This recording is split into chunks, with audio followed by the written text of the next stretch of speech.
इतनी देर से साइकिल चला रहा हूँ, अब तो मेरे पैरों ने जवाब दे दिया है। एक काम करता हूँ, थोड़ी देर उस बड़े पेड़ के नीचे बैठकर आराम कर लेता हूँ। फिर दीपक एक बड़े से पेड़ के नीचे बैठकर आराम करने लगता है। देखते ही देखते उसकी आंख लग जाती है। तभी अचानक जोरदार आवाज से उसकी आंखें खुल जाती है और वो देखता है कि एक भयानक सी दिखने वाली चुड़ैल उसकी साइकिल लेकर भाग रही है। अरे मर गया। अरे ये चुड़ैल तो मेरी साइकिल लेकर भाग रही है। अरे कोई तो मेरी साइकिल बचाओ। फिर एक दिन दो औरतें उस जंगल से गुजर रही होती है। आज तो हमें बाजार से लौटने में बहुत देर हो गई। हाँ, तुमने सही कहा। आज भी अगर मैं देरी से घर पहुंची तो मेरा पति तो बहुत नाराज हो जाएगा।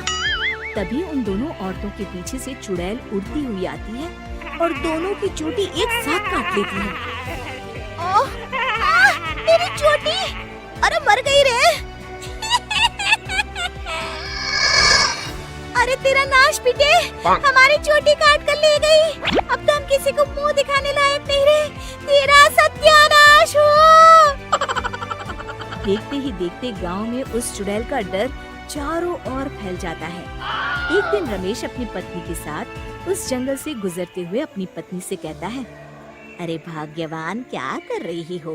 जरा जल्दी जल्दी पैर चलाओ, रात होने से पहले हमें गांव पहुंचना है। और कितनी तेज चलूं जी?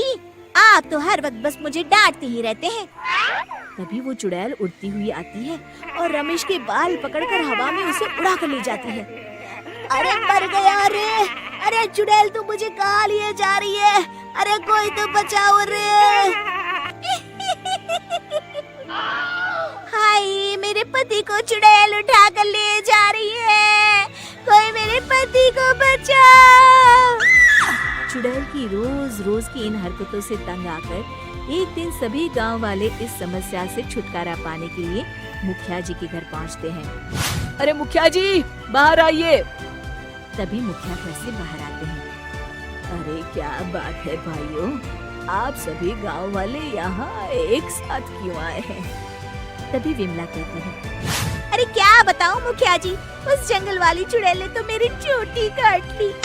अरे क्या बताऊं मुखिया जी, वो चुड़ैल तो मेरी नई साइकिल लेकर 9-2-11 हो गई। तभी रमेश की पत्नी कहती है, अरे ये तो कुछ भी नहीं है, वो चुड़ैल तो मेरे पति को ही उड़ा कर ले गई। तभी मुखिया कहते हैं, अब आप लोगों से क्या छुपाऊं, वो नाश पीटी चुड़ैल मेरे सर की पगड़ी उड़ा कर ले गई है।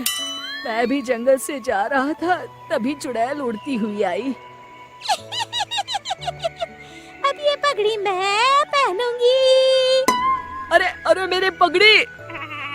फिर मुखिया जी उदास होकर कहते हैं, मेरी तो कुछ समझ में नहीं आ रहा कि उस चुड़ैल से कैसे छुटकारा पाया जाए।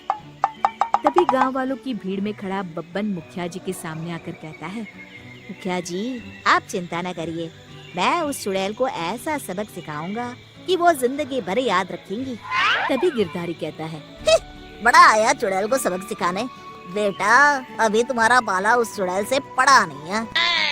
अरे बड़ी बड़ी बातें करना तो आसान है, कुछ करके दिखाओ तुम मानने। तो ठीक है, कल मैं अकेला जंगल में जाऊंगा और उस चुड़ैल का किस्सा हमेशा के लिए खत्म कर दूंगा। फिर अगले दिन बब्बन उस जंगल में पहुंच जाता है और चुड़ैल को आवाज देने लगता है, अरे चुड़ैल दीदी, कहाँ हो तुम? मैं तुम्हारे लिए खुशखबरी लाया हूँ। तभी चुड़ैल बब्बन के सामने आ जाती है। आज पहली बार कोई इंसान मुझे ढूंढता हुआ इस जंगल में आया है। अरे तू कहाँ से आया है और मेरे लिए क्या खुशखबरी लाया है? मेरा नाम बब्बन है और मैं चुड़ैलों के राजमहल से आया हूँ। चुड़ैलों की रानी पूतना ने मुझे यहाँ भेजा है ताकि मैं तुम्हारी परीक्षा ले सकूं, और अगर तुम परीक्षा में पास हो जाती हो तो तुम बाकी चुड़ैलों के साथ उस राजमहल में हमेशा के लिए रह सकती हो। चुड़ैल खुश होकर कहती है, क्या तू सच कह रहा है? मुझे चुड़ैलों के राजमहल में रहने का मौका मिलेगा? अरे अगर ऐसा हो गया तो मजा आ जाएगा। वैसे भी मैं इस जंगल से तंग आ चुकी हूँ। हाँ हाँ, तुम्हें राजमहल में रहने का मौका मिलेगा। चलो पहले मेरे कुछ सवालों का जवाब दो। सबसे पहले ये बताओ कि तुम्हारे अंदर क्या क्या शक्तियाँ हैं और तुम उनसे क्या क्या कर सकती हो? मैं गायब हो सकती हूँ, बड़े बड़े हाथियों को हवा में घुमाकर फेंक सकती हूँ, और इतना ही नहीं, मैं किसी का भी रूप धारण कर सकती हूँ।